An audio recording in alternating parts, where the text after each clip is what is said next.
வணக்கங்க. நான் உங்களின் ஒருவன் சந்துரு. நம்ம எதிர்பார்த்த நாள் வந்துருச்சு. நாளைக்கு ரிசல்ட். என்ன நடக்க போகுதுன்னே தெரில. நான் டெ எக்ஸாம் ரிசல்ட்டு கூட இவ்வளோ ஒரு எதிர்பார்ப்போட இல்ல.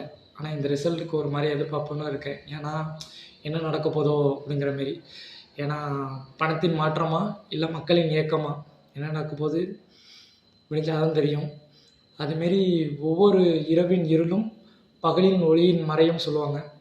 அதனால எல்லா நாளுமே நம்மளுக்கு பிரச்சனை வந்து போகும். அதெல்லாம் பார்க்க முடியாது. காலையில வரும்போது அந்த பிரச்சனைக்கான சொல்யூஷன் கிடைக்கிறதுக்கு நெறைய வாய்ப்பு இருக்கு. அதனால எப்பயுமே கூடயே இருங்க. பார்க்கலாம். அதுமாரி இந்த வீடியோக்கு கமெண்ட் பண்ணுங்க. எத்தன பேரு யார் யாருக்கு ஓட்டு போட்டீங்க அப்படிங்கிற மாரி. நம்ம ஓட் லிஸ்ட்ட பார்த்து கூட நம்மளே ஒரு முடிவு எடுக்கலாம். யார் தான் ஜெயிப்பாங்கன்னு. அதுவரைக்கும் நான் உங்களின் ஒருவன் சந்துரு. நான் இப்ப எங்க இருக்கேன்னா, நான் மைசூர் வந்துட்டேன். மைசூர் அன்னைக்கு நைட் 8 மணிக்கு தான் வந்தேன். சாப்பாடு இப்படிலாம் வாங்கிட்டு வந்து 8 மணிக்கு தான் வந்தேன். ரீச் ஆனது கொஞ்சம் 8 மணி ஆயிடுச்சு. என்னால வீடியோ